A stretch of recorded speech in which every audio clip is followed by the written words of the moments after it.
ಅಂತ ಮೀಸೆ ಬಂದು ನೋಡಿ ಹಿಂಗಿಲ್ಲಿ ಮೀಸೆ ಮತ್ತೆ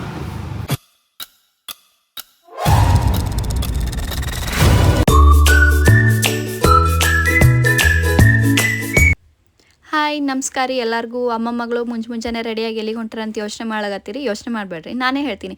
ಇವತ್ತು ಒಂದು ಸಣ್ಣ ಶಾಪಿಂಗ್ ಹೋಗಮಂಥೇಳಿ ನಾನು ನನ್ನ ಫ್ರೆಂಡ್ ಡಿಸೈಡ್ ಮಾಡಿ ಶಾಪಿಂಗ್ ಹೊಂಟಿವಿ. As usual girls are late ಅನ್ನಂಗೆ ನಾನು ನನ್ನ ಮಗಳು ಇಬ್ಬರು ರೆಡಿಯಾಗಿ ಹೋಗೋಷ್ಟಿಗೆ ಫುಲ್ ಲೇಟ್ ಆಗಿಬಿಟ್ಟಿತ್ತು. ಅಷ್ಟೊತ್ತಿಗೆ ನನ್ನ ಫ್ರೆಂಡ್ ಆಲ್ರೆಡಿ ಬಂದು ವೆಯ್ಟ್ ಮಾಡಿ ಒಂದಿಷ್ಟು ಬೈದು ಮತ್ತು ನೋಡಿದ್ರೆ ಆಲ್ರೆಡಿ ಅಕ್ಕಿನೇ ಎಲ್ಲ ಸೆಲೆಕ್ಟ್ ಮಾಡಿ ಇಟ್ಟಿದ್ಲು. ನಾವು ಸುಮ್ಮನೆ ಹಾಗೆ ನೋಡಿದ ತಕ್ಷಣ ಹೆಂಗೆ ತೊಗೋತೀವಿ, ಗರ್ಲ್ಸ್ ಅಲ್ಲ, ಒಂದು ಸ್ವಲ್ಪ ಎಲ್ಲ ಟ್ರಯಲ್ ನೋಡಿ ಮತ್ತು ಫೈನಲೈಸ್ ಮಾಡಿ ಓಕೆ ಅಂಥೇಳಿ ಅಕ್ಕಿ ಹೇಳಿದ್ದಕ್ಕೆ ಫಿಕ್ಸ್ ಆಗಿ ನನಗೂ ಓಕೆ ಅನಿಸಿ ಚಲೋ ಅಂತ ಬಿಲ್ ಮಾಡಿಸ್ಲಿಕ್ಕೆ ಹೋದ್ವಿ. ನೋಡಿದ್ರೆ ಇಷ್ಟು ಉದ್ದ ಬಿಲ್. ಈಗ ಆಲ್ರೆಡಿ ಶಾಪಿಂಗ್ ಎಲ್ಲ ಪರ್ಚೇಸ್ ಮಾಡಿದ್ದೀವಿ, ಬಿಲ್ ಕೊಡಲೇಬೇಕಲ್ಲ ಎಷ್ಟಾದ್ರೂ. ಬಿಲ್ ಪೇ ಮಾಡಿದ್ವಿ. ಅಷ್ಟೊತ್ತಿಗೆ ನಮ್ಮ ಅಮ್ಮನ ಫೋನ್ ಕಾಲ್, ನನ್ನ ಮಗನಿಗೆ ಕರ್ಕೊಂಡು ಪಾರ್ಕಿಗೆ ಬಂದೀನಿ, ಅಲ್ಲಿಗೆ ಬಾ ಅಂಥೇಳಿ. ಓಕೆ ಅಂತ ಪಾರ್ಕಿಗೆ ಹೋದ್ರಿ. ಅಲ್ಲಿ ನನ್ನ ಮಗ ಆಟ ಆಡ್ತಾಯಿದ್ದ. ಆಮೇಲೆ ಅವನನ್ನು ಕರ್ಕೊಂಡು ಹೊರಗಡೆ ಬಂದ ತಕ್ಷಣ ಅಲ್ಲಿ ನೋಡಿದ್ರೆ ಒಂದು ಜ್ಯೂಸ್ ಕುಡ್ತೀನಿ ಅಂಥೇಳಿ ಇನ್ನೇನು ಮಕ್ಕಳು ನೋಡಿದ ತಕ್ಷಣ ಹಠ ಮಾಡ್ತಾರೆ.